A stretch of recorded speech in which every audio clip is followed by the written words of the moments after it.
تم سن لو، یہ آج فجر کی نماز جو میرے پیچھے پڑھ لے گا وہ سارے کے سارے جنتی۔ ہمیں زبان ولی کی ہوتی ہے، کلام خدا کا ہو رہا ہے، سبحان اللہ۔ اس لیے جب بندہ اللہ رب العزت کی عبادت و ریاضت میں ڈھل جایا کرتا ہے، بندگی کرتا ہے، تو اللہ فرماتا ہے جب بندہ میرا ہو جاتا ہے تو میں اس بندے کا ہو جاتا ہوں۔ زبان بندے کی، کلام میرا، ہاتھ بندے کا پکڑنا میرا، پیر بندے کا چلنا میرا، پورا اولیاء اللہ ان بندوں کا ہوتا ہے، لیکن اس کے اندر جو تاثیر اللہ عطا کرتا ہے وہ عبادت کی بنیاد پر ہے۔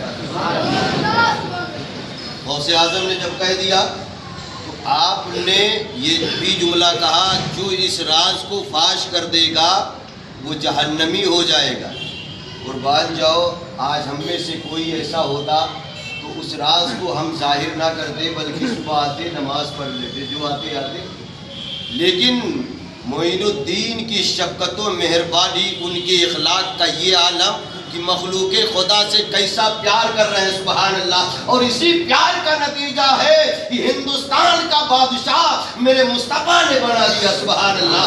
یقیناً میرے دوستو، آج حکمرانی کوئی بھی کرے لیکن بادشاہیت حضرت خواجہ غریب نواز کے ہاتھوں میں ہے، سبحان اللہ۔ میرے دوستو، اسی شفقت و مہربانی کا یہ عالم، آؤ دیکھو حضرت غوث اعظم نے جب کہہ دیا چلے گئے اپنے حجرے میں، لیکن میرا گاؤں میرا معین الدین ہے، سبحان اللہ۔ نبی اکرم امام الانبیاء کا لاڈلا ہے، آل نبی اولاد علی ہے۔ دل مچل گیا، دل مچل گیا۔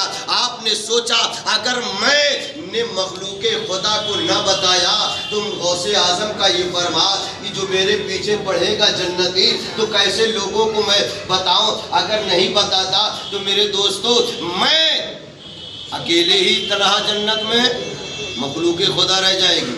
اگر میرے بتانے سے میں خود جہنمی ہوتا ہوں تو ہو جاؤں، لیکن مخلوق خدا جنت میں چلی جائے۔ کیا ایسا پیار ہے، کیسی محبت ہے۔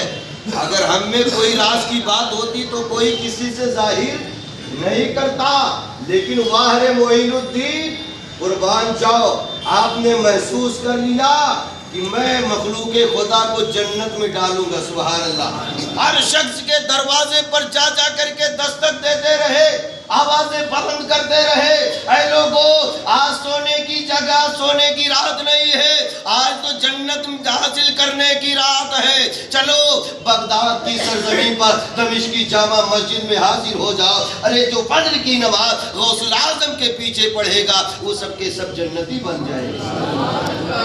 اب عالم دیکھیے، آج بھی اگر کہہ دیا جائے تو مسجدیں یہ خالی نہیں ہوگی، لیکن یہ اس عبادت کا جو ثمرہ ہے ہمیں قبر میں ملے گا، حشر میں ملے گا، ہے نا؟ لیکن عبادت کے فیوز و برکات دنیا میں بھی ظاہر ہوتے ہیں، بولے سبحان اللہ۔ یقیناً میرے دوستو اندازہ لگا، خواجہ غریب نواز پوری رات بتاتے رہے، ایک لمحے کے لیے نہیں سوئے، کیونکہ زیادہ سے زیادہ ہم محنت و مشقت کر کے مخلوق خدا کو غوث اعظم کے پیچھے نماز پڑھواتے ہیں۔ وقت کا غوث جس نے اعلان کر دیا، سبحان اللہ۔ اب معین الدین اجمیری صبح کی اذان جب ہوئی ہے تو آپ بھی پلٹ کر کے آئے اور پوری مسجد بھری ہوئی ہے۔ سرکار غوث اعظم رضی اللہ تعالیٰ نے نماز فجر پڑھایا۔ پڑھانے کے بعد آپ نے فرمایا، اے لوگوں تمہیں کس نے کہا؟ معین الدین نے مجھے آگاہ کیا ہے، مجھے بتایا ہے۔ تو آپ نے انہیں بلایا اور کہا، اے معین الدین میں نے کیا کہا تھا؟ تو آپ نے کہا، حضور آپ نے کہا تھا جو اس راز کو بتائے گا جہنمی، اور جو نماز فجر میرے پیچھے پڑھ لے گا جنتی۔ تو حضور میں نے پوری رات اپنے آپ کو جہنمی سمجھ کر کے مخلوق خدا پر مصطفیٰ کی امتیوں کو بتا کر کے ہم نے جنت پہنچانے کا کام کیا ہے، اور خود آ کر کے آپ کے پیچھے فجر کی نماز ادا کر لی ہے۔ گویا پوری رات ہم جہنمی اپنے آپ کو تصور کیا، لیکن فجر کی نماز سرکار میں نے آپ کے پیچھے پڑھا ہے۔ تو میرے غوث نے فرمایا، اے معین الدین تو غریب نواز ہے، سبحان اللہ۔ نعرہ تکبیر، نعرہ رسالت، سرکار غوث اعظم خواجہ معین الدین چشتی، نعرہ تکبیر، نعرہ رسالت۔ یقیناً میرے دوستو یہ ہے مہربانی، یہ ہے شفقت، یہ ہے محبت کا یہ عالم ہے۔ اسلام حضرت خواجہ غریب نواز کی محبتوں سے پھیلا، سبحان اللہ۔